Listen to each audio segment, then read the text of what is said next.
My father hurled a plate at me during a live stream, shouting, "Let your brother have the apartment." But then my grandfather stepped in, took my side, and now they're the ones in tears.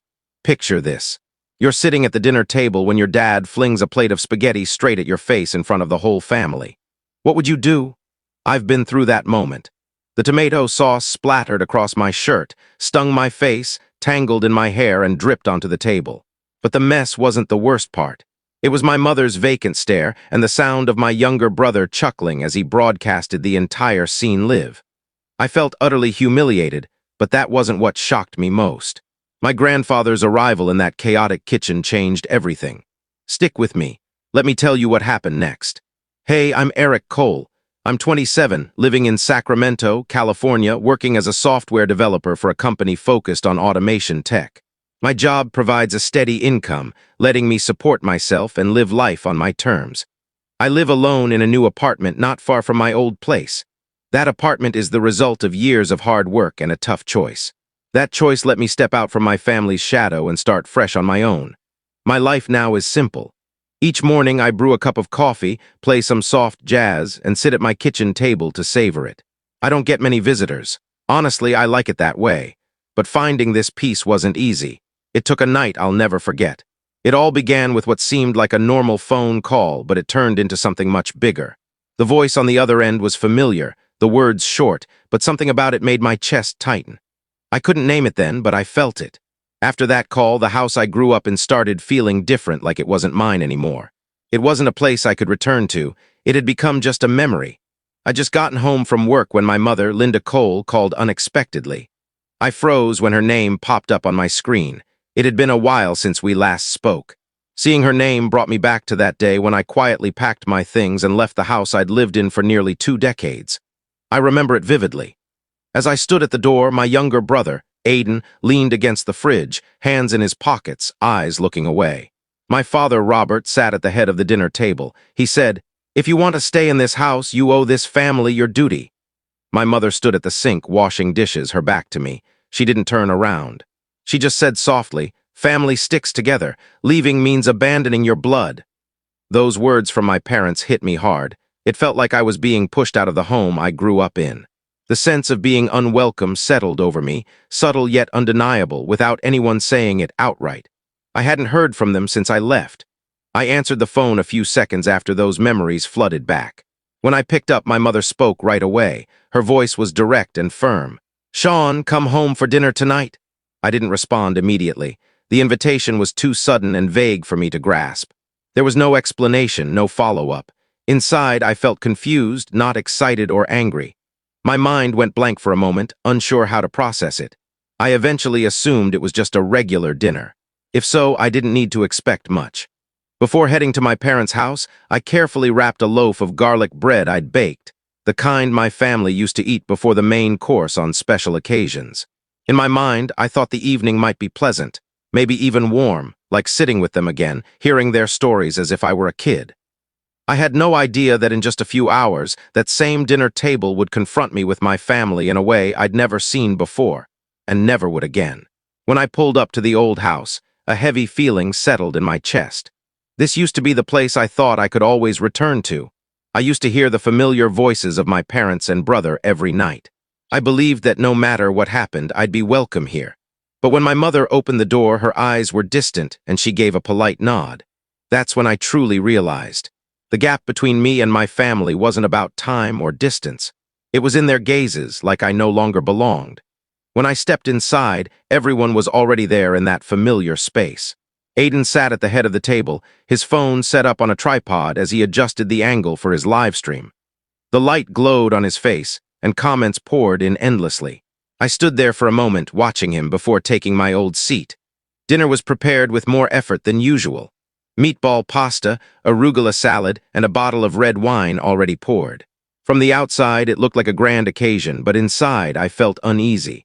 As dinner started, my parents tried to fill the silence with typical small talk. "How's work? Is the new apartment treating you well?" I answered briefly. It all felt like a lead-up to something bigger. The table's atmosphere wasn't calm. It was like everyone was waiting for the perfect moment to reveal their true intentions. When the main course arrived, my father, Robert, sat up straight, set his utensils down carefully, and looked straight at me. He spoke clearly. "Eric, your mom and I think it's time you let Aiden use your apartment for a while." My hand froze over the table as soon as he said it. Something inside me tensed, but I couldn't tell if it was the sudden request or the way he said it like it was obvious. After a moment, I glanced at my mother. She didn't look up. Her hands rested gently on the table. No one met my eyes. No one seemed surprised or even unsure. When I didn't respond right away, my father pressed on. "Aiden needs a quiet place to create content. His work's starting to take off." At that point, I couldn't stay quiet. I kept my voice steady, looked him in the eyes, and said, "Are you serious? That apartment I saved for, I bought it with my own money." That's when his tone changed. It wasn't calm anymore. His voice grew deeper, heavier, and he continued. "You lived in this house for 25 years. It's time you gave back to your family." It wasn't just a request. It felt like a cold reminder. They saw the years I spent growing up here as a debt I hadn't paid off. I sat there, a tight, choking feeling rising in my chest. Those late nights coding, skipping plans to save for rent, and scrambling through short layoffs showed how hard I'd worked, and now in their eyes it was all reduced to a debt because I used to sit at this table as a son who still owed them. After what my father said, I knew I couldn't stay silent. I wasn't the kid who had to give up new toys for his younger brother. I wasn't the older sibling always stepping aside to keep the family dinner from falling apart. I left this house to live on my own terms, and if I stayed quiet now, I'd fall back into the cycle I'd spent years escaping. A moment later, I looked my father in the eyes, gathered my courage, and spoke the truth.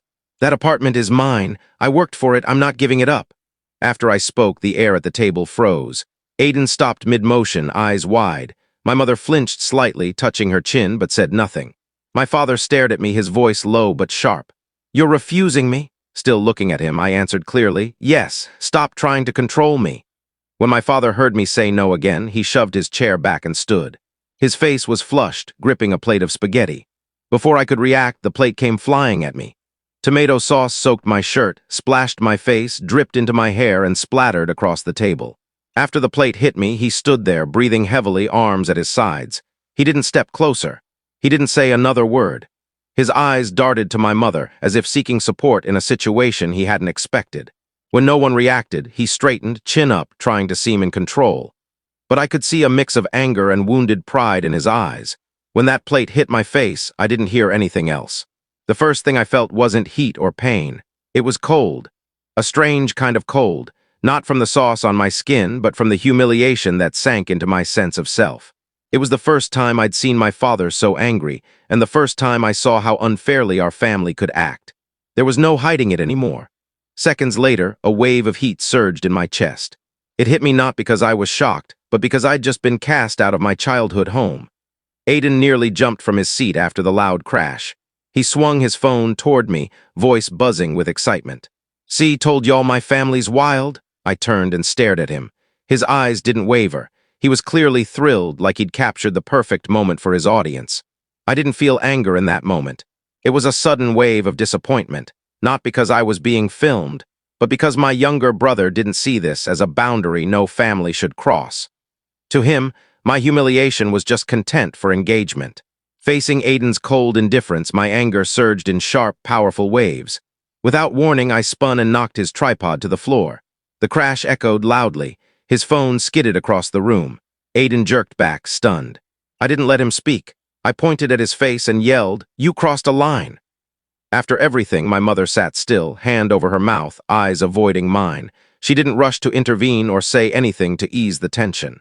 By then, my eyes held no clear emotion, just an emptiness growing in my chest, like I was slowly detaching from this place. And I knew it wasn't over. Aiden bent to grab his phone right after I knocked over the tripod.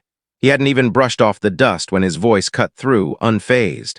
"I'm the one keeping this house afloat. Borrowing your apartment for a bit, what's the problem?" Hearing that stopped me cold. I couldn't respond. A wave of heat rushed through my chest, lodging in my throat. In that tense, heavy moment, I turned slowly to look at him in the thick, suffocating air of the kitchen I once called home. My eyes fell on the younger brother I thought would always be a core part of our family. Just looking at him brought back vivid memories that shook me. I remembered Aiden dropping out of college to become a TikToker. My parents didn't object. Instead, they got him all the gear, cameras, lights, microphones, and cheered him on. It's good he's earning money young.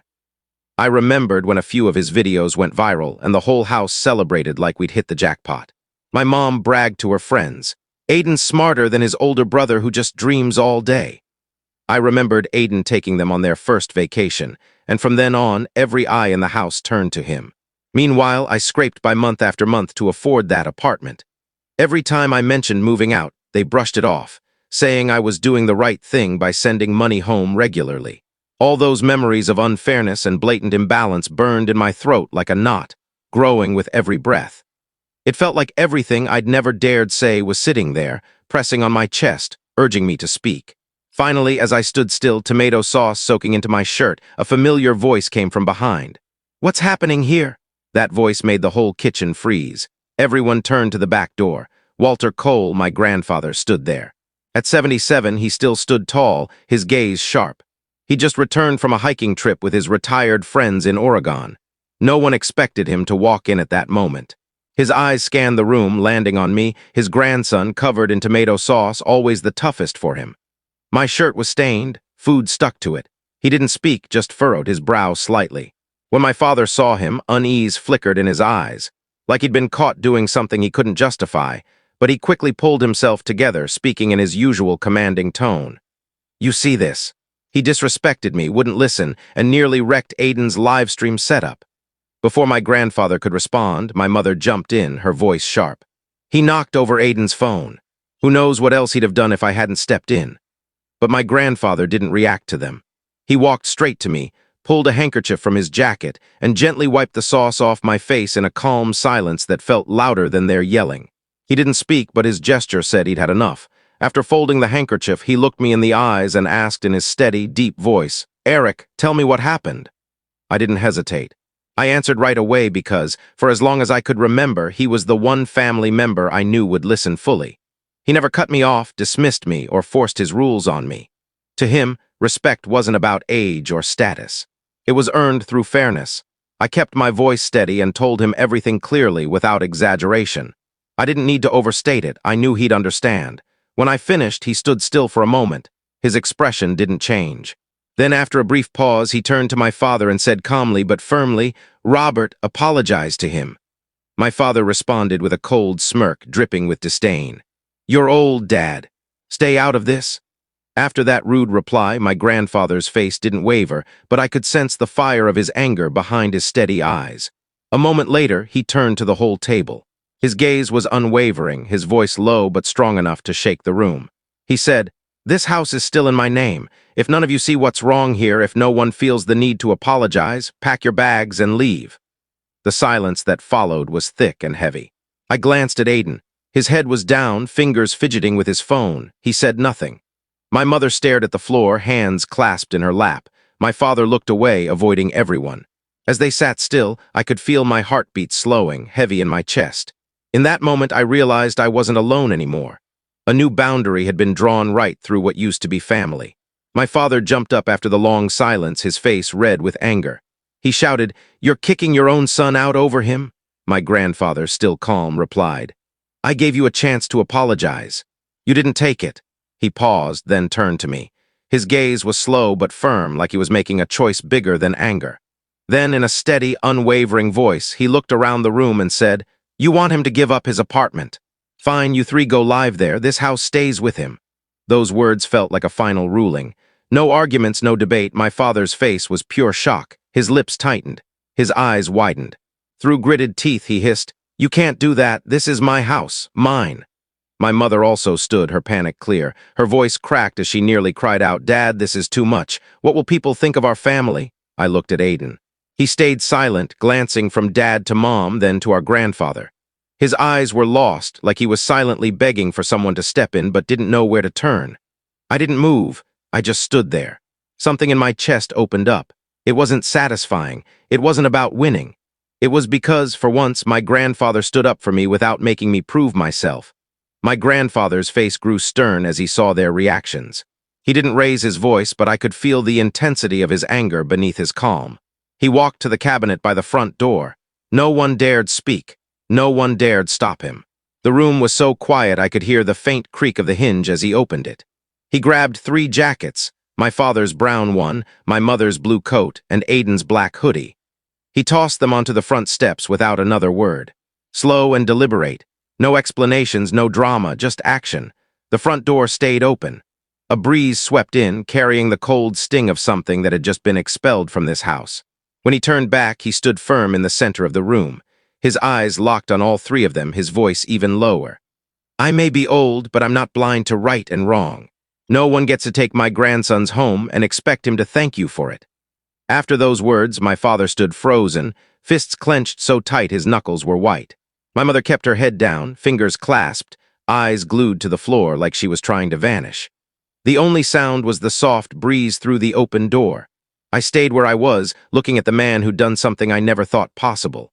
A surge rose in my chest, not from emotion, but from the quiet, strange feeling of finally being valued in this house. And in that moment, I realized the old door in front of us didn't just swing open to push someone out. It also opened something new in this home. Faced with my grandfather's firm stand, I saw my father waver. His face stayed rigid, but his resolve seemed to crack.